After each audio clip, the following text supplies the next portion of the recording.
Tudo o que existiu, existe e existirá um dia em nosso universo observável. Átomos, planetas, estrelas e galáxias. Não apenas aqui, mas em todo lugar. Tudo já esteve reunido praticamente no mesmo lugar, confinado em um volume de espaço minúsculo, milhões de vezes menor que a ponta de uma agulha. Sua mente grita com força para recusar essa ideia, de tão absurda que ela parece. E, no entanto, essa imagem provavelmente está muito próxima do que é a realidade. Hoje, vamos fritar nossos neurônios, mergulhando na fabulosa história da origem do nosso universo. E também vamos descobrir por que o Big Bang se tornou uma realidade praticamente incontestável. Qual é a origem de tudo? Essa pergunta absolutamente vertiginosa, praticamente todo mundo já se fez pelo menos uma vez.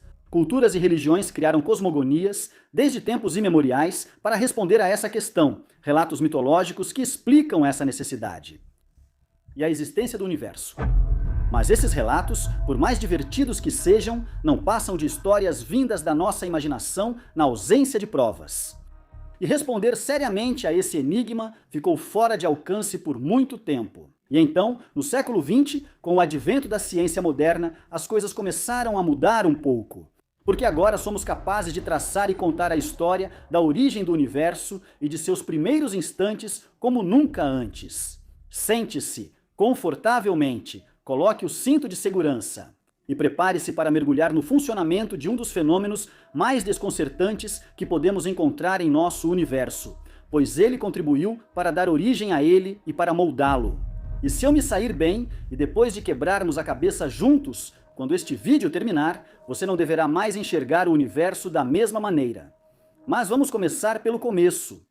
A teoria do Big Bang nos diz que há cerca de 13,8 bilhões de anos, a totalidade do universo que somos capazes de observar hoje estava contida em um volume de espaço muito menor do que a ponta de uma agulha, onde reinavam densidades absolutamente insanas e temperaturas de vários bilhões de graus, antes que o espaço começasse a se expandir em proporções absolutamente dantescas.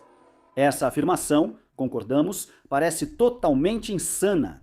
Na verdade, da primeira vez que nos deparamos com essa teoria, se somos pessoas sensatas, nossos pensamentos tendem a recuar. É preciso dizer que a ideia de que a totalidade do universo observável já esteve um dia confinada em um volume de espaço insignificante é, como se diz, um bocado difícil de engolir. E quando a teoria do Big Bang surgiu no início do século passado, muitos cientistas a consideraram totalmente absurda.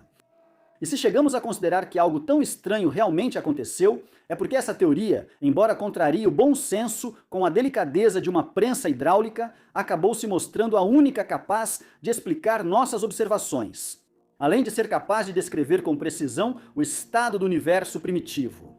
Isso com base em evidências extremamente sólidas. Evidências que, inscritas no céu, nos permitiram reconstruir a história da origem do nosso universo e acabaram fazendo com que o Big Bang fosse aceito por mentes tão brilhantes quanto Söderstein, que a princípio também achava essa ideia improvável. A primeira dessas evidências, certamente a mais sólida, está inscrita no movimento do universo e na descoberta de que o espaço está em expansão.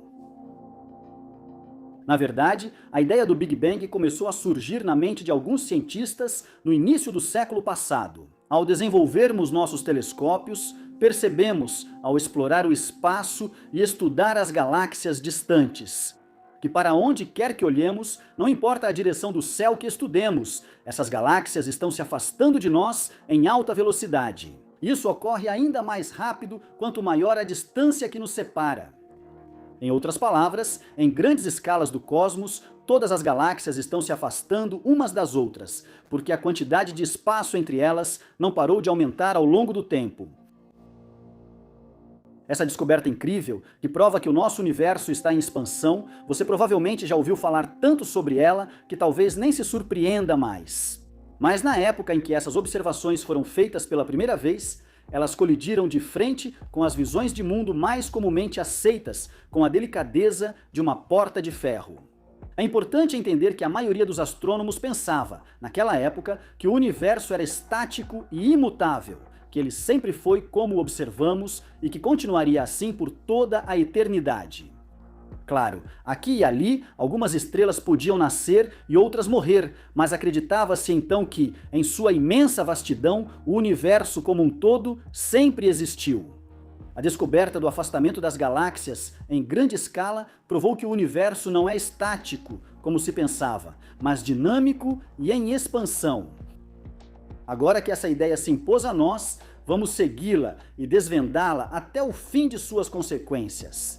Se o universo se expande em todas as direções e galáxias mais distantes se afastam mais rápido, então isso significa que no passado elas estavam mais próximas umas das outras, como o telescópio confirma ao observar o céu profundo e ver o universo quando ele era muito mais jovem.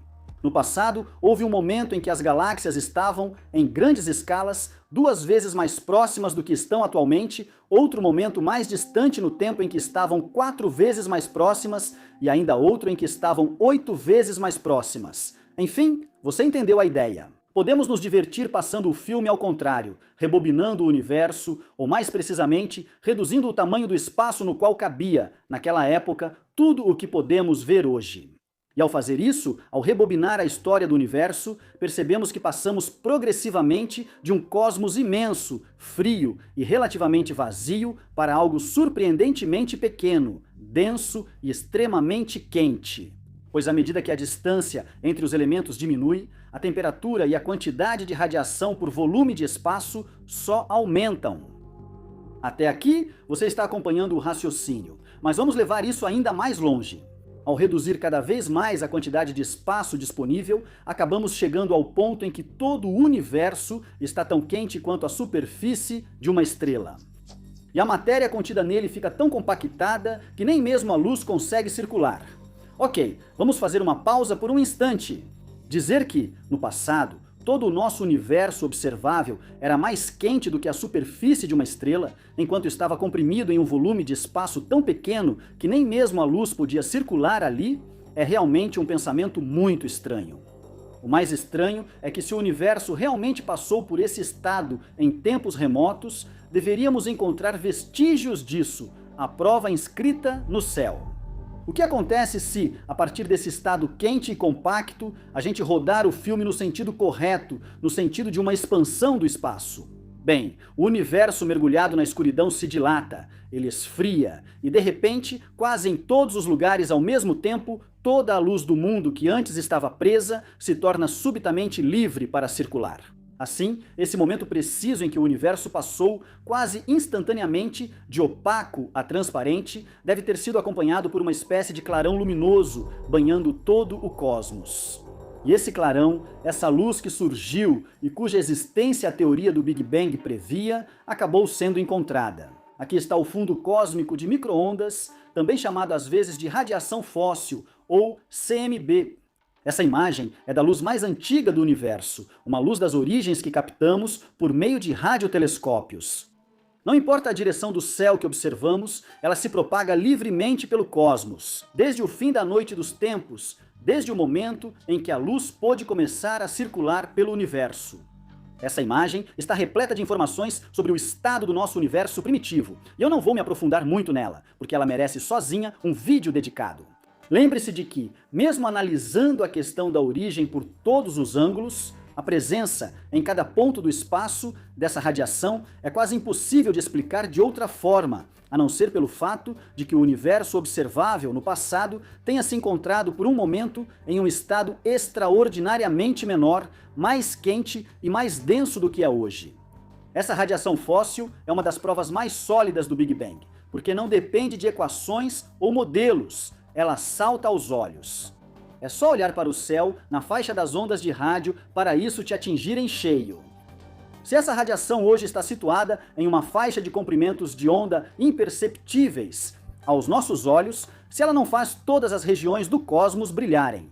O fogo, embora tenha sido emitido em um período em que o universo tinha temperatura de bola de fogo, é que desde a sua emissão, ele não parou de viajar em um espaço que, ao se dilatar, o resfriou.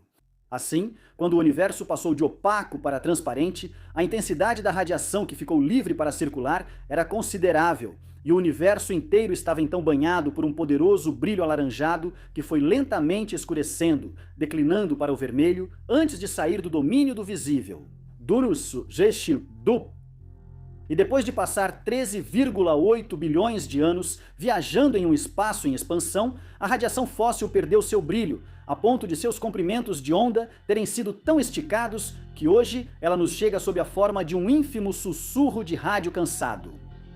E o que é ainda mais fabuloso é que antes mesmo de ter sido detectada pela primeira vez, em meados dos anos 1960, as características desse surpreendente ruído de fundo luminoso haviam sido previstas com uma precisão tão extraordinária quanto assustadora pela teoria do Big Bang, que antecipou que essa luz radiante e cansada por 13,8 bilhões de anos de viagem em um espaço em expansão deveria hoje possuir uma temperatura de apenas menos 270 graus Celsius, exatamente o valor que foi encontrado. Ao medir as taxas de expansão do espaço e sua idade, foi até possível calcular que esse brilho das origens foi emitido quando o universo observável tinha apenas 380 mil anos de idade, e que seu diâmetro era então cerca de 1000 vezes menor do que é hoje. Mas vamos deixar a radiação fóssil de lado e tentar voltar ainda mais no tempo. Como vimos, o problema é que, além da emissão da CMB, não podemos mais ver nada. Porque os primeiros 380 mil anos da história do nosso universo estão mergulhados na escuridão e, portanto, nos são ocultados pela matéria que era então tão densa que a luz estava, de certa forma, aprisionada nela. Só que ainda podemos continuar rebobinando até onde nosso conhecimento das leis da natureza nos permite ir e nos perguntar sobre as consequências provocadas por um universo cada vez mais quente, cada vez menor, cada vez mais denso. Até um momento frequentemente descrito como aquele que segue de perto o nascimento do universo, onde toda a matéria do universo se encontra praticamente amontoada no mesmo lugar. É ambicioso, mas é isso que tentaremos. Sem pular etapas, vamos retomar o fio da nossa história de trás para frente. Logo antes da radiação fóssil começar a circular, o universo estava então completamente mergulhado na escuridão e a parte que podemos ver hoje estava contida em um volume de espaço milhões de vezes menor do que o que ocupa atualmente. Com apenas 380 mil anos de idade, sua temperatura era então comparável à da superfície de muitas estrelas. E todo ponto do espaço é aquecido a cerca de 2.700 graus Celsius, né? Uma temperatura suficiente para que toda a matéria do universo esteja na forma de plasma. Une sorte de soupe de E de elétrons, cujas propriedades impedem que os fótons, as partículas de luz, passem.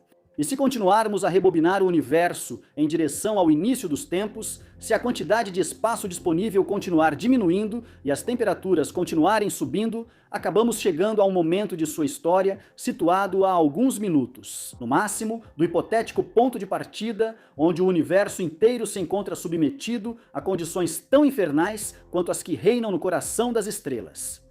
E aí, você pode imaginar que, se o universo foi momentaneamente e completamente aquecido a várias centenas de milhões a bilhões de graus durante os primeiros minutos de sua existência, isso teve consequências. Consequências absolutamente extraordinárias para o cosmos, que a teoria do Big Bang é capaz de prever e explicar. Como toda ideia empolgante, a terceira prova precisa ser conquistada. E vocês verão que uma vez chegados ao topo e depois de suar um pouco os neurônios, a vista é absolutamente vertiginosa. Não desistam agora. Antes de mais nada, preciso falar um pouco sobre como a matéria é formada no universo. Começando por uma constatação surpreendente, existe neste momento em que falo com vocês apenas um único fenômeno que, no universo, é capaz de transformar grandes quantidades de elementos químicos em outros, de criar novos elementos. São processos de fusão nuclear que ocorrem no núcleo de todas as estrelas do universo. Pois somente temperaturas de vários milhões a bilhões de graus, combinadas a uma densidade extrema, são capazes de destruir certos átomos e criar outros que não existiam antes. Esse processo de complexificação da matéria, que ocorre atualmente em todas as estrelas do universo, recebe o nome de nucleossíntese estelar. Devemos a ele a existência de muitos dos elementos atômicos que te cercam e constituem. Mas a nucleossíntese estelar é incapaz de explicar a presença em quantidades absolutamente impressionantes dos elementos mais simples que encontramos no cosmos, como o hidrogênio, que representa em massa quase 3/4 dos átomos do universo. Mas não é produzido nas estrelas, que o utilizam, digamos, como elemento básico para brilhar durante a primeira parte de sua existência. Você já percebeu o problema? Se estrelas fabricam elementos atômicos complexos a partir de simples, mas não conseguem formar os simples, quem os criou? Bem, eu te digo de uma vez. Se você tem um universo que por um breve instante está submetido a condições semelhantes às que existem no núcleo das estrelas, antes de esfriar rapidamente devido à expansão rápida do espaço, então, quando esse universo sai desse estado, onde as partículas estavam a vários milhões ou bilhões de graus, você acaba com uma composição atômica muito particular. Uma composição que corresponde exatamente àquela que observamos nas primeiras estrelas do universo. De fato, quando apontamos nossos telescópios na direção das estrelas mais antigas do cosmos, cuja composição é revelada pela luz que chega até nós, percebemos que elas são muito diferentes das mais recentes, como o nosso Sol, e que, tendo se formado a partir das nuvens de matéria ejetadas por gerações anteriores de estrelas, são enriquecidas com elementos atômicos complexos. E quando eu digo que esse processo de formação de novos elementos, que ocorreu próximo ao início dos tempos, é capaz de nos proporcionar, com uma precisão absolutamente desconcertante e incomparável, a composição do universo no momento em que as primeiras estrelas se formaram, eu escolho bem as minhas palavras. Julguem por si mesmos quando aplicamos as leis da física de partículas a um universo em expansão que teria permanecido por alguns minutos em um estado semelhante ao que existe no coração das estrelas antes que a temperatura caísse abaixo do ponto de fusão e formação de novos elementos. Acabamos com um cosmos composto por 73,9% de hidrogênio, o que corresponde exatamente às proporções que observamos para o elemento atômico mais abundante do universo. Também acabamos com um pouco menos de 24% de hélio, o que corresponde às proporções que observamos nas primeiras estrelas do universo. Enquanto o hélio é um elemento que as estrelas não poderiam ter produzido em tais proporções, pois elas precisam de períodos de tempo vertiginosos para começar a forjá-lo. Por exemplo, o nosso Sol, que já tem quase 5 bilhões de anos de existência, ainda não está suficientemente quente em seu núcleo para ter começado a forjar hélio. Talvez ainda mais surpreendente, a teoria do Big Bang prevê atualmente que, na natureza, um átomo de hidrogênio em cada 50.000 é do tipo deutério, ou seja, seu núcleo é um pouco mais pesado por ser enriquecido com um nêutron, o que corresponde às proporções que observamos. 1 em 50.000 pode parecer insignificante para você, mas isso ainda faz do deutério o 7º elemento mais abundante do universo. No entanto, os átomos de deutério são muito frágeis e não resistem às condições das estrelas, sendo rapidamente destruídos por reações nucleares quando a temperatura passa de 1 milhão de graus. Para que eles possam existir nessas proporções, é necessário que o universo tenha passado por temperaturas infernais antes de esfriar abruptamente. E isso não para por aí. Na verdade, a proporção de todos os elementos atômicos presentes nas primeiras estrelas do universo, como o lítio, o berílio ou ainda o boro, e que somos capazes de medir estudando a luz que chega até nós, correspondem praticamente até a casa decimal às valores previstas pela teoria do Big Bang. Eu não sei se vocês têm noção, mas para dar uma ideia da façanha realizada, é um pouco como se, ao observar um prato a vários metros de distância e sem nem mesmo tê-lo provado ou sentido o cheiro, fôssemos capazes de deduzir precisamente os ingredientes, o tempo de cozimento, a natureza e a potência do forno utilizado. E isso 13,8 bilhões de anos depois que o tal prato saiu do forno. Enfim, com sua capacidade de explicar e prever com tanta elegância e eficiência a composição do cosmos primitivo.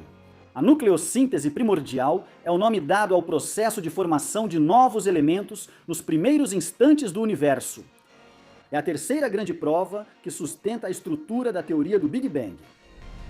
E é curioso pensar que a totalidade dos átomos de hidrogênio que fazem parte de você e que representam cerca de 63% de todos os átomos encontrados no seu corpo se formaram perto do início dos tempos. Em outras palavras, grande parte da matéria que está atualmente em você é quase tão antiga quanto o cosmos, tendo se formado originalmente quando o universo tinha apenas alguns minutos de idade, no máximo.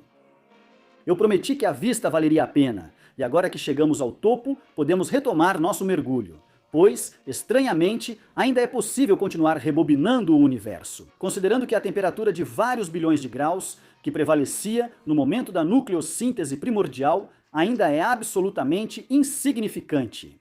Se comparada aos valores que somos capazes de alcançar em nossos aceleradores de partículas ao impulsionar núcleos atômicos uns contra os outros a velocidades próximas à da luz. De fato, as experiências realizadas no LHC nos permitem estudar o comportamento da matéria quando ela é aquecida até 5,5 bilhões de graus, reproduzindo assim, em uma escala muito pequena, condições semelhantes às que existiam nos primeiros milionésimos de segundo após o Big Bang.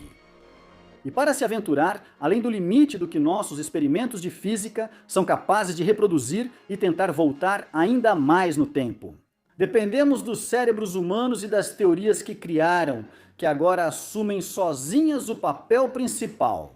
Ao triturar as equações da física teórica, somos capazes de voltar até as condições que reinavam quando o universo tinha apenas 10 elevado a menos 30 segundos de idade e toda a parte que podemos ver dele estava contida em um volume da ordem do tamanho de um grão de areia.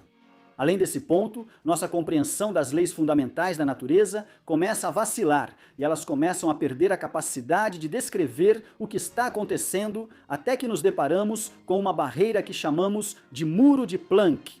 Pois ao levar o universo aos seus últimos limites, voltando cada vez mais no tempo, acabamos chegando ao ponto em que nada verdadeiramente sólido existe ainda. Nossas teorias indicam que quase toda a massa do universo está em forma de energia colossal. E quando a temperatura marca cerca de 100 mil bilhões de graus, e que todo o universo observável cabe em um volume milhões de bilhões de vezes menor do que o tamanho de um átomo. Aí nos deparamos com a vertiginosa barreira de Planck, que está precisamente em 10 elevado a menos 43 segundos após o instante zero. Imagino que você queira muito saber o que há do outro lado da barreira. Esse é o meu caso e o de dezenas de milhares de cientistas no mundo, mas ninguém sabe, pois a barreira de Planck é o momento em que nossas equações falham.